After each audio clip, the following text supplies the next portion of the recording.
కాసేపట్లో BRS MLC కవితను rows avenue కోర్టులో హాజరుపరచనున్నారు ఈడీ అధికారులు. కొద్దిసేపటి క్రితం ఈడీ హెడ్ ఆఫీస్ నుంచి కోర్టుకు కవితను తీసుకెళ్లారు అధికారులు. అటు కోర్టు రూమ్ దగ్గర భారీ బందోబస్తు ఏర్పాటు చేశారు. లిక్కర్ స్కామ్ కేసులో నిన్న హైదరాబాద్ లో ఆమెను అరెస్టు చేసింది ఈడీ. రాత్రి ఫ్లైట్ లో కవితను ఢిల్లీ తీసుకెళ్లారు. ఆ తర్వాత వైద్య పరీక్షలు నిర్వహించారు. నిన్న రాత్రి ఈడీ హెడ్ ఆఫీస్లోని ప్రత్యేక సెల్లో కవితను ఉంచారు అధికారులు. ఈడీ ఆఫీస్ దగ్గర 144 సెక్షన్ విధించారు. ఇవాళ ఉదయం కవితకు మరోసారి వైద్య పరీక్షలు చేశారు. మరోవైపు ఈడీ అరెస్టుపై సుప్రీంకోర్టును ఆశ్రయించనున్నారు కవిత తరపు న్యాయవాదులు. బీఆర్ఎస్ ఎమ్మెల్సీ కవితను రౌస్ అవెన్యూ కోర్టులో హాజరుపరిచారు ఈడీ అధికారులు. కొద్దిసేపటి క్రితం ఈడీ హెడ్ ఆఫీస్ నుంచి కోర్టుకు కవితను తీసుకెళ్లారు అధికారులు. అటు కోర్టు రూమ్ దగ్గర భారీ బందోబస్తు ఏర్పాటు చేశారు. లిక్కర్ స్కామ్ కేసులో నిన్న హైదరాబాద్ లో ఆమెను అరెస్టు చేసింది ఈడీ. రాత్రి ఫ్లైట్ లో కవితను ఢిల్లీ తీసుకెళ్లారు. ఆ తర్వాత వైద్య పరీక్షలు నిర్వహించారు. నిన్న రాత్రి ఈడీ హెడ్ ఆఫీస్ లోని ప్రత్యేక సెల్లో కవితను ఉంచారు అధికారులు. ఈడీ ఆఫీస్ దగ్గర 144 సెక్షన్ విధించారు. ఇవాళ ఉదయం కవితకు మరోసారి వైద్య పరీక్షలు చేశారు. మరోవైపు ఈడీ అరెస్టుపై సుప్రీంకోర్టును ఆశ్రయించనున్నారు కవిత తరపు న్యాయవాదులు. బీఆర్ఎస్ ఎమ్మెల్సీ కవితను రౌస్ అవెన్యూ కోర్టులో హాజరుపరిచారు ఈడీ అధికారులు. కొద్దిసేపటి క్రితం ఈడీ హెడ్ ఆఫీస్ నుంచి కోర్టుకు కవితను తీసుకెళ్లారు అధికారులు. అటు కోర్టు రూమ్ దగ్గర భారీ బందోబస్తు ఏర్పాటు చేశారు. లిక్కర్ స్కామ్ కేసులో నిన్న హైదరాబాద్ లో ఆమెను అరెస్టు చేసింది ఈడీ. రాత్రి ఫ్లైట్ లో కవితను ఢిల్లీ తీసుకెళ్లారు. ఆ తర్వాత వైద్య పరీక్షలు నిర్వహించారు. నిన్న రాత్రి ఈడీ హెడ్ ఆఫీస్ లోని ప్రత్యేక సెల్లో కవితను ఉంచారు అధికారులు. ఈడీ ఆఫీస్ దగ్గర 144 సెక్షన్ విధించారు.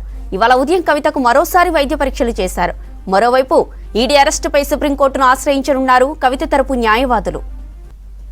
బీఆర్ఎస్ ఎమ్మెల్సీ కవితను రౌస్ అవెన్యూ కోర్టులో హాజరుపరిచారు ఈడీ అధికారులు. కొద్దిసేపటి క్రితం ఈడీ హెడ్ ఆఫీస్ నుంచి కోర్టుకు కవితను తీసుకెళ్లారు అధికారులు. అటు కోర్టు రూమ్ దగ్గర భారీ బందోబస్తు ఏర్పాటు చేశారు. లిక్కర్ స్కామ్ కేసులో నిన్న హైదరాబాద్ లో ఆమెను అరెస్టు చేసింది ఈడీ. రాత్రి ఫ్లైట్ లో కవితను ఢిల్లీ తీసుకెళ్లారు. ఆ తర్వాత వైద్య పరీక్షలు నిర్వహించారు. నిన్న రాత్రి ఈడీ హెడ్ ఆఫీస్ లోని ప్రత్యేక సెల్లో కవితను ఉంచారు అధికారులు. ఈడీ ఆఫీస్ దగ్గర 144 సెక్షన్ విధించారు. ఇవాళ ఉదయం కవితకు మరోసారి వైద్య పరీక్షలు చేశారు.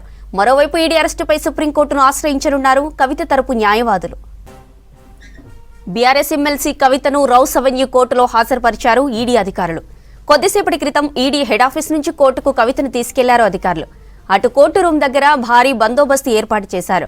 లిక్కర్ స్కామ్ కేసులో నిన్న హైదరాబాద్ లో ఆమెను అరెస్టు చేసింది ఈడీ. రాత్రి ఫ్లైట్ లో కవితను ఢిల్లీ తీసుకెళ్లారు. ఆ తర్వాత వైద్య పరీక్షలు నిర్వహించారు. నిన్న రాత్రి ఈడీ హెడ్ ఆఫీస్ లోని ప్రత్యేక సెల్లో కవితను ఉంచారు అధికారులు. ఈడీ ఆఫీస్ దగ్గర 144 సెక్షన్ విధించారు. ఇవాళ ఉదయం కవితకు మరోసారి వైద్య పరీక్షలు చేశారు. మరోవైపు ఈడీ అరెస్టుపై సుప్రీంకోర్టును ఆశ్రయించనున్నారు కవిత తరపు న్యాయవాదులు. మరిన్ని డీటెయిల్స్ ధనరాజ్ అందిస్తారు. Dhanraj, over to you. MLC కవితను ఇటు ఢిల్లీలోని రౌస్ అవెన్యూ కోర్టులోని ఎంకే నాగ్పాల్ జడ్జి ముందు కూడా హాజరుపరచడం జరిగింది. ఆమె పైన ఇప్పటికే ఏవైతే అభియోగాలు ఉన్నాయో లిక్కర్ పాలసీకి సంబంధించినటువంటి అభియోగాల పైన కూడా ఇటు కోర్టు ముందు హాజరుపరిచినటువంటి క్రమంలో మళ్ళీ కస్టడీకి ఇవ్వాలంటూ కూడా పిటిషన్ దాఖలు చేశారు. ఈ క్రమంలోనే మొత్తం మీద చూసినట్టయితే గతంలో ఈ ఢిల్లీ లిక్కర్ పాలసీ కేసు వ్యవహారంలో ఇప్పటికే 11 మంది ఇందులో మొత్తానికి వాళ్ళు అరెస్ట్ అవ్వడం జరిగింది. ఆ తర్వాత ఛార్జ్ షీట్ వాళ్ళ పేర్లను కూడా పేర్కొనడం జరిగింది. కొంతమంది ఇందులో అప్రూవర్ గా మారారు. ఆ అప్రూవర్ గా మారినటువంటి వాళ్ళు ఇచ్చిన సమాచారం మేరకు ఇటు కవితను నిన్న అరెస్ట్ చేశారు. ఆ తర్వాత ఇవాళ భారీ భద్రత నమ్మ ఢిల్లీలోని రౌస్ అవెన్యూ కోర్టులో హాజరుపరచడం జరిగింది. ఆ తర్వాత కస్టడీ కోర్టు కూడా పిటిషన్ దాఖలు చేసింది. అయితే ఇప్పటి వరకు చూసినట్టయితే ఈ కేసుకు సంబంధించినటువంటి వ్యవహారంలో అక్కడ ఉన్నటువంటి ఆప్ నేతలకు సంబంధించినటువంటి ఢిల్లీలో గతంలో డిప్యూటీ సీఎంగా ఉన్నటువంటి మనీష్ సిసోడియాతో పాటుగాను సత్యేంద్ర జైన్తో పాటుగాను ఇక్కడ ఉన్నటువంటి తెలంగాణ కావచ్చు, అదేవిధంగా ఆంధ్రప్రదేశ్ చెందినటువంటి మాగుంట శ్రీనివాసు, అదేవిధంగా ఆయన కుమారుడు రాఘవు, అదేవిధంగా కవితకు బినామీగా ఉన్నటువంటి బోయినపల్లి అభిషేక్తో పాటుగాను కొంతమంది అప్రూవర్గా మారి అటువంటి వాళ్ళు ఇచ్చినటువంటి ఇన్ఫర్మేషన్ ఇందులో చాలా వరకు కీలకంగా మారిందని చెప్పచ్చు. అయితే వీళ్ళంతా కూడా బినామీకి సంబంధించినటువంటి వాళ్ళుగా ఈ 11 మందితోటి కూడా ఈమె కవిత ఎక్కడెక్కడ ఈ డబ్బులకు సంబంధించినటువంటి వ్యవహారాన్ని ముడుపుల రూపంలో 100 కోట్ల రూపాయలను ఏ విధంగా వేలకు ఆప్ నేతలకు అందించింది, అదేవిధంగా లిక్కరీ పాలసీకి సంబంధించినటువంటి వ్యవహారంలో మొత్తం ఈ సౌత్ గ్రూప్ సంబంధించి ఇండో స్పిరిట్కి సంబంధించినటువంటి గ్రూప్ని ఏ విధంగా మేనేజ్ చేసింది, ఈ డబ్బులను హవాలా రూపంలో ఎలా తరలించింది అనే విషయంపైననే ఇప్పటికే ఎన్ఫోర్స్మెంట్ డైరెక్టరేట్ పలు సెక్షన్ల కింద కూడా ఇప్పటికే ఆమెకు అభియోగాలను కూడా నమోదు చేశారు. అదేవిధంగా రిమాండ్ రిపోర్టును కూడా రెడీ చేసి ఇటు కోర్టు జడ్జి ముందు కూడా హాజరుపరచడం జరిగింది. అయితే కస్టడీకి మళ్ళీ కోరుతూ అంటే ఆమెను మళ్ళీ కస్టడీ కోరుతూ కూడా పిటిషన్ దాఖలు చేశారు. మళ్ళీ కస్టడీకి తీసుకొని విచారించినట్లయితే ఆమె పైన ఉన్నటువంటి అభియోగాలతో పాటుగాను ఏదైతే సిబిఐ ఈసీఐఆర్ నమోదు చేసినటువంటి అభియోగాలు ఉన్నాయో సేమ్ దాని ఆధారంగానే మనీ లాండరింగ్ సంబంధించినటువంటి యాక్ట్ ప్రకారంగా కూడా ఆమెను విచారించనున్నాము. ఈ కేసులకు సంబంధించినటువంటి వ్యవహారంలో ఇప్పటికే హై ప్రొఫైల్కి సంబంధించినటువంటి వ్యక్తులను కూడా అరెస్టు చేశాము. ఆ తర్వాత వాళ్ళు అప్రూవర్గా మారడం జరిగింది. ఇందులో 100 కోట్ల నుంచి కూడా పెద్ద ఎత్తున చేతులు మారాయి అనే విషయంపైననే ఇప్పటికే ఓ వైపున కేజ్రీవాల్కు ఎన్ఫోర్స్మెంట్ డైరెక్టరేటు నోటీసులు జారీ చేశారు. ఆ నోటీసులు జారీ చేసి విచారణకు హాజరు కావాలని కోరినటువంటి క్రమంలోనే రౌస్ ఎవెన్యూ కోర్టు ముందు ఆయన కొద్దిసేపటి క్రితమే విచారణకు హాజరయ్యారు.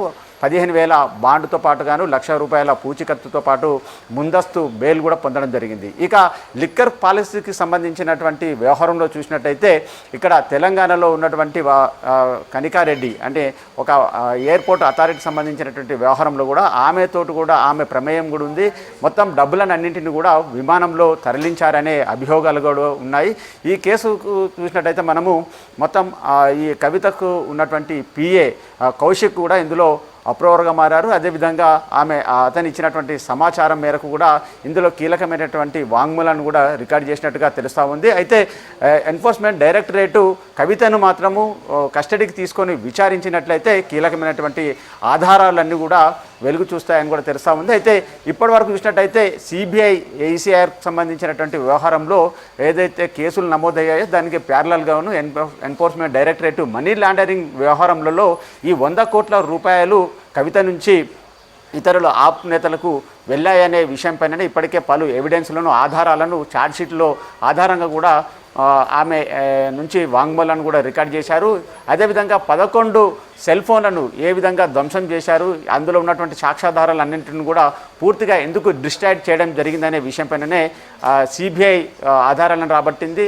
ఆ ఆధారాలతోటి కూడా మనీ లాండరింగ్ వ్యవహారంలో కూడా ఈ ఆధారాలన్నింటిని కూడా చెరిపివేసే క్రమంలో కవిత పలు రకాలు ఉన్నటువంటి ఎవిడెన్స్లన్నింటిని కూడా ఏ విధంగా వాటిని ట్రాంపర్ చేసింది, అదేవిధంగా ఈ కేసుకు సంబంధించిన వ్యవహారంలో కీలక సాక్షులను ఏ విధంగా ప్రభావితం చేస్తుందనే విషయంపైననే ఎన్ఫోర్స్మెంట్ డైరెక్టరేట్ మళ్ళీ కస్టడీ తీసుకొని విచారణ కొనసాగిస్తామని చెప్పడం జరుగుతుంది. మరి రౌస్ ఎవెన్యూ కోర్టు కస్టడీకి సంబంధించినటువంటి పిటిషన్ పైన మరికొద్ది సేపట్లలో తీర్పు కూడా ఇవ్వనుంది. మరి కవితను కస్టడీకి ఇస్తుందా లేకుంటే వీళ్ళు బెయిల్ పిటిషన్ వేసినటువంటి క్రమంలో దానిపైన ఏ విధంగా తీర్పు ఉండబోతుంది అనేది మరికొద్ది సేపట్లో రానుంది.